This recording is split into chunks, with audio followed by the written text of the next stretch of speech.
French, bonjour! Le transplaining dans vos oreilles. Allô, bienvenue dans French Mon Genre.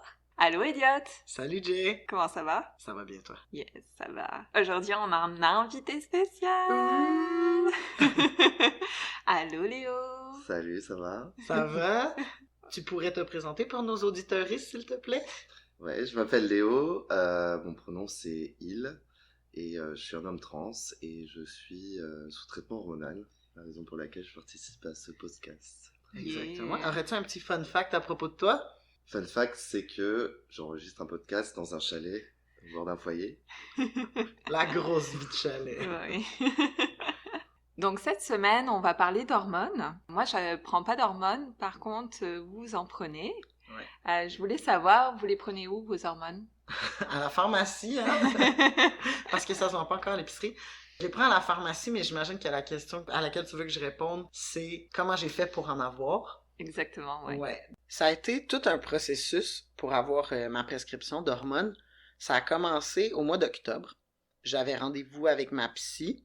Puis elle, en fait, c'est une sexologue. Donc j'avais Ok. rendez-vous avec ma sexologue qui, elle, au bout de 3 rencontres, elle a établi un diagnostic en dysphorie de genre. Donc je souffre de dysphorie de genre. OK. Et elle, pour elle, la solution la plus logique à mon problème, c'était de commencer à prendre des hormones, de prendre de la testostérone. Mhm. Puis, c'était vraiment pour améliorer aussi mon état en santé mentale, Ouais. parce que ça allait pas vraiment bien, parce que je me sentais pas bien dans ma peau, en fait. C'est vraiment ça, hein, tu sais, la dysphorie de genre, c'est que tu te sens pas bien dans le genre qu'on t'a attitré à la Mhm. naissance. Donc, elle m'a recommandé ça. Après 3 rencontres, j'ai eu une lettre, puis là, elle m'a envoyé voir un médecin. L'affaire, c'est qu'il n'y avait pas de médecin disponible. OK. Le médecin le plus disponible, c'était 1 an d'attente. On n'avait pas 1 an, c'était vraiment ça son discours. Elle me disait, Elliot, on n'a pas 1 an. Donc, elle a continué à faire des recherches, puis elle m'a trouvé probablement le best médecin de l'île de Montréal qui a accepté de me prendre en janvier. Donc, en janvier, le médecin me rencontre, lit la lettre que ma psy lui a remise, dans laquelle ça dit Elliot souffre de dysphorie de genre, je recommande la prise d'hormones. Lui fait sa rencontre avec moi et établit aussi un diagnostic en dysphorie de genre. Il est super cool, mon médecin, parce qu'il est beaucoup dans l'approche de c'est ton corps, c'est tes besoins, c'est toi qui décides. Mm. Donc, il a pas essayé de me mettre des bâtons dans les roues ou de me forcer à justifier mon besoin. Lui, c'était plutôt une approche de quoi tu as besoin pour être bien. Parce que clairement, t'es pas bien en ce moment. Non. Donc, mon médecin m'a rencontré au mois de janvier. J'ai eu un 2e rendez-vous avec lui au mois de février. Et entre-temps, j'ai été en arrêt de travail parce que là, c'était trop lourd psychologiquement, Ouais. toute cette dysphorie-là. Donc, le 23 février, il m'a donné ma prescription.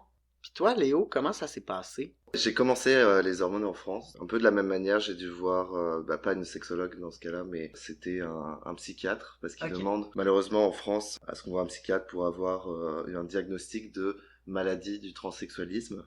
Ah, c'est encore une maladie mentale. Alors, ça a été normalement sorti des maladies mentales, mais c'est vrai que c'est très compliqué encore en France et que du coup, on doit passer par ces diagnostics très très lourds pour pouvoir avoir accès à un endocrinologue qui, lui, va pouvoir nous prescrire les hormones. Mais sans ça, il n'y a aucun médecin qui va pouvoir te prescrire des hormones. Donc, c'est quand même un processus assez lourd. Généralement, on demande aux personnes au moins 6 mois de psychiatrie. Ça dépend des parcours, il y a différents parcours qui sont plus ou moins longs. Le privé est toujours plus rapide. Okay. Donc moi j'ai fait un parcours privé, ce qui m'a permis d'accélérer quand même le processus. Ça a pris combien de temps avant que tu puisses avoir accès aux hormones? Moi j'ai pu faire seulement 3 mois de suivi avant de pouvoir accéder. J'avais heureusement un entourage auprès de moi à Paris qui avait des super recommandations, des très très bons conseils de médecins et de psychiatres, et notamment un psychiatre qui a su me faire la prescription assez rapidement et avec laquelle j'ai pu accéder à un autre médecin qui m'a prescrit les hormones et après bien sûr case pharmacie. Wow,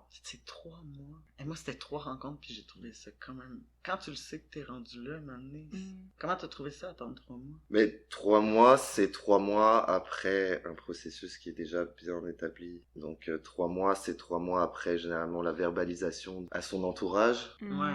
Mais il y a déjà une prise de conscience des choses qui est bien en avant, voire des années avant. Et donc cette souffrance-là, elle est accumulée jusqu'au moment où quand on le verbalise, généralement à son entourage, progressivement à ses amis, etc. C'est un moment où c'est urgent, ça y est, le processus a atteint le bout Et c'est pour ça que ces processus qui sont extrêmement lourds, extrêmement longs, qu'on demande aux personnes trans qui ont déjà verbalisé les choses, qui sont déjà prêts, c'est rajouter des mois, voire des années de souffrance à ces personnes-là qui sont prêtes à entamer leur parcours. Donc c'est ne pas respecter une forme d'autodiagnostic de ces personnes. Ouais, parce que souvent, quand t'es rendu à demander ta prescription, tu la voulais hier, en fait. Ouais. Là. Ouais. Je sais pas toi, mais moi, c'était vraiment ça. Quand ils me l'ont donné, en plus, mon médecin m'avait dit, prends-la, puis va juste au CLSC, ils font ça en libre-service, tu vas pouvoir te faire piquer la même journée. Ouais. Fait que moi, je me dis, hey, c'est trop cool, j'achète ma testo. Déjà, j'ai dû me battre avec la pharmacie parce qu'il y avait pas le bon produit. Ils voulaient pas me le donner. Ils pensaient que j'étais en train d'allaiter. Là, j'étais comme, non, j'attends pas d'enfant. En tout cas, hyper confus. J'arrive au CLSC, ils me disent, oh non, on fait plus ça. Fait que va-t'en chez vous, prends rendez-vous dans 2 semaines, puis on verra si on peut te le faire. C'est tout le temps, comme tu le dis, de réajouter à ça, tu sais, c'est comme, on porte déjà un fardeau, puis là, on va juste rajouter une petite pelletée à chaque semaine de plus, parce que t'es pas encore à genoux, tu sais. Puis, j'imagine, la question que vous faites souvent poser, c'est est-ce que vous êtes vraiment sûr de passer ce cap-là ou de faire l'hormonothérapie? Ben moi, je dirais que vu les obstacles qu'on a en face de nous vis-à-vis de personnel médical qui se connaissent vraiment très très peu avec le sujet trans, qu'on doit former nous-mêmes, avec la difficulté de l'accès, justement, on disait tout à l'heure, aux hormones, et à la fois un obstacle financier parce que tout le monde n'a pas la chance de pouvoir accéder à des soins privés qui permettent d'accélérer les choses drastiquement. Et du coup, oui, je pense que au vu de tous ces obstacles, on peut dire qu'on est vraiment sûr quand on veut commencer ces cheminements-là. Ouais.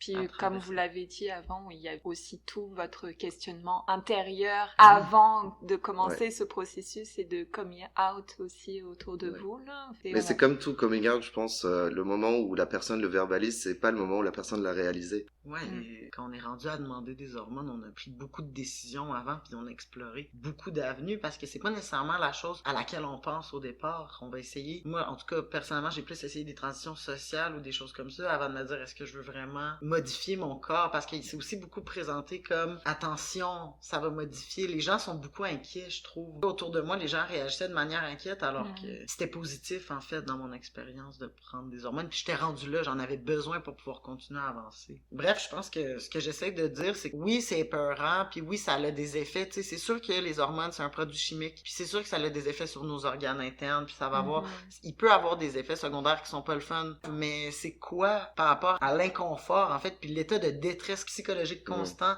dans lequel t'es avant de te rendre là, pas un prix si cher à payer, je trouve. Toi, dirais-tu que ça a eu une influence positive de commencer à prendre des hormones? Bah oui, absolument. Moi, je pense que ça m'a totalement permis de sortir d'une dépression dans laquelle j'étais, qui était clairement liée à la non-possibilité d'être qui j'étais vraiment.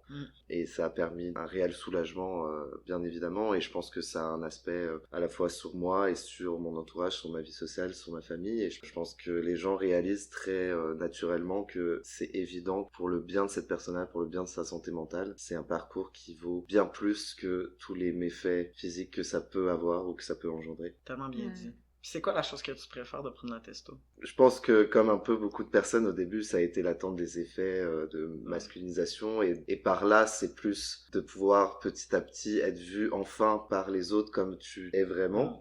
Et ça, c'est assez incroyable. Et on est dans une société où malheureusement la masculinité, ça vient beaucoup par la voix, la pilosité, donc tous ces signes de masculinité. Et forcément, au début, on est très en attente de ces effets-là, je pense, pour ces raisons-là. Et puis, je pense qu'aujourd'hui, ça devient plus une figure que je dois faire de temps en temps pour mon bien-être et continuer à être comme ça, mais c'est plus tellement l'attente des faits là de masculinité. Comment ça s'est passé votre première shot? Ma première shot d'abord, comme ça a été compliqué à la pharmacie et ensuite qu'au CLSC, ils m'ont annoncé qu'ils pouvaient pas me piquer. Je suis tombée, vous allez vous l'imaginer, dans une méga crise d'angoisse parce que, tu sais, ça faisait je sais pas combien de temps que j'attendais ce papier-là, j'ai le papier, j'ai le produit là, mais je sais pas comment me piquer, puis j'ai quand même un peu peur des aiguilles. Merci le ciel de m'avoir fait croiser la route de Marion dans la vie, cette infirmière à qui je dois beaucoup de choses. Donc oui, en panique totale, je texte Marion en disant « T'es pas infirmière, toi? » Elle me répond « Oui, qu'est-ce qui se passe? » Ben là, moi, j'ai une seringue, j'ai un produit que je veux m'injecter, mais j'ai aucune idée comment ça marche. Je suis en panique totale, fait qu'elle m'appelle « Oh non, je vais venir chez toi demain soir, on va se faire ça tranquille. » Donc, et Marion et Catherine sont venus chez moi. Tu sais, t'as tes deux bestes avec toi, on s'est mis de la petite musique tranquille, on mangeait, on se préparait pour aller à une game de derby, puis là, Marion, clou,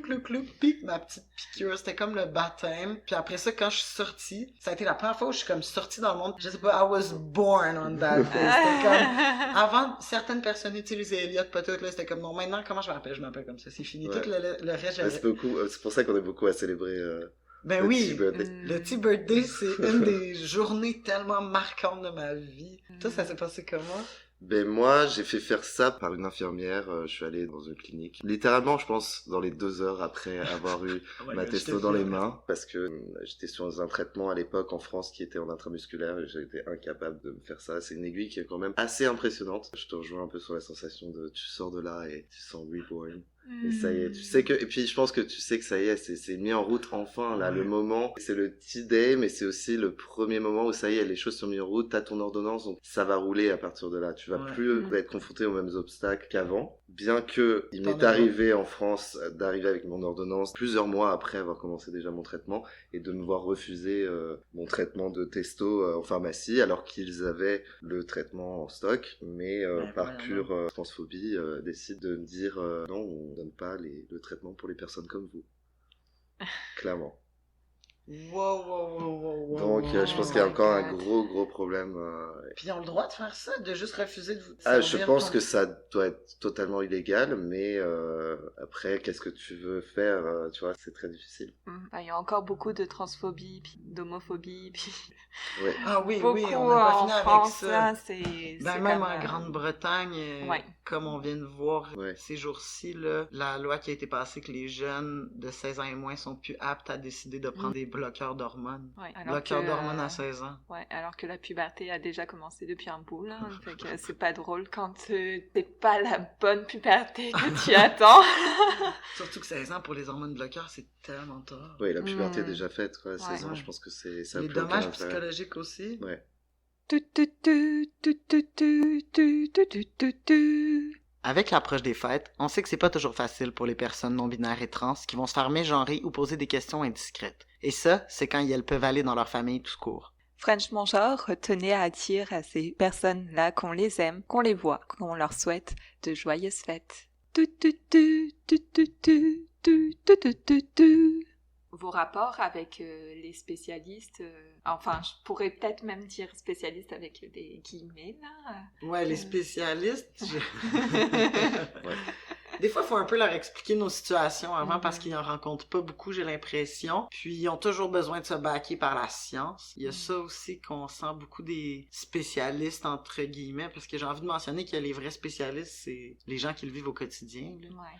On a l'expérience terrain, on a les mains dedans à la journée longue. Fait on le sait pas mal c'est quoi les effets secondaires des hormones, on le sait pas mal c'est quoi les effets de la dysphorie. Je te rejoins sur le fait qu'effectivement, on a toujours la sensation de faire de la pédagogie auprès des spécialistes. Et du coup, on se rend compte qu'il y a un vrai manque de formation sur les sujets de la transidentité et de l'intersexualité, plein de choses. En France, je sais qu'ils essaient toujours de baquer ça par la science en te faisant passer un karyotype pour vérifier si tu as une forme d'intersexualité. Et je sais que dans mon cas, il en est sorti qu'effectivement j'avais une forme d'ambiguïté au niveau des chromosomes. Et je pense que cet aspect-là a fait que mon accès aux hormones a été beaucoup plus rapide parce que dans leur tête, c'est baqué par quelque chose de biologique, de scientifique. Oui, il y avait une ambiguïté. Donc, effectivement, c'est un processus qui a du sens. Pour peut-être un homme trans qui, génétiquement, a une plus petite carrure, peut-être physiquement, a des aspects que la société perçoit comme féminins, et n'a pas d'ambiguïté chromosomique, n'a pas de quelque chose qui peut baquer pour les médecins, une forme de crise identitaire pour eux qui voient comme ça. Et ben, je pense que l'accès à cette fameuse ordonnance de testo est beaucoup plus difficile, et les obstacles sont beaucoup plus longs. Je pense que pour cette personne, ça doit être épuisant d'avoir à trouver des justifications à sa transidentité. Et donc effectivement, je pense qu'il y a un vrai besoin de respect de l'autodiagnostic, le respect qu'une personne se connaît et a le droit de faire ce qu'elle veut de son corps. Mais moi, je vous reconnais vraiment en tant que personne trans et que vous ayez parcouru tout ce chemin pour être vraiment qui vous êtes, puis enfin... Je vous trouve magnifique, puis vraiment beau. Voilà, je vous aime aussi. Ben là, avec tout ce love-là, je pense que c'est le moment de donner nos coups de cœur de la semaine. Yes. Moi, mon coup de cœur de la semaine, c'est un podcast qui m'apprend beaucoup de choses. Ça s'appelle Kiffe ta race. Et en fait, c'est sur plein de questions raciales par des personnes concernées. Toi, Léo, est-ce que tu as un coup de cœur à nous partager cette semaine? Ouais, moi, mon coup de cœur, c'est un tatoueur qui est situé à Montréal. J'aime beaucoup son style. Je me suis fait tatouer par lui récemment. Et en plus, il est super fin. Et c'est No Aka Tatoueur. On va aller voir ça. Je termine en mentionnant mon coup de cœur à moi. C'est une bande dessinée. Je sais. C'est une bande dessinée jeunesse qui s'appelle Spartiate, l'invincible Achille. En fait, dans cette BD-là, on voit toute l'histoire de la guerre de Troie. On voit plein de mythes grecs par le biais de Pyrna. En fait, c'est la meilleure combattante de toutes les Spartiates, ce qui est quand même quelque chose, là, les connaissant. Mhm. Et puis, donc, on va juste suivre ses aventures où Hermès va l'envoyer tuer Achille. C'est super bon. Et voilà, c'était tout pour cet épisode. Merci beaucoup, Léo, d'avoir été avec nous. Oui, merci. Merci à vous deux pour l'accueil. Ça fait trop plaisir. Puis en même temps, on voulait vous mentionner qu'on va prendre une petite pause pour le temps des fêtes. Et on va revenir avec une super question qu'on s'est pas encore posée. Mais c'est quoi la non-binarité, en fait? Tum, tum, tum, tum. French mon genre. Le transplanning dans vos oreilles.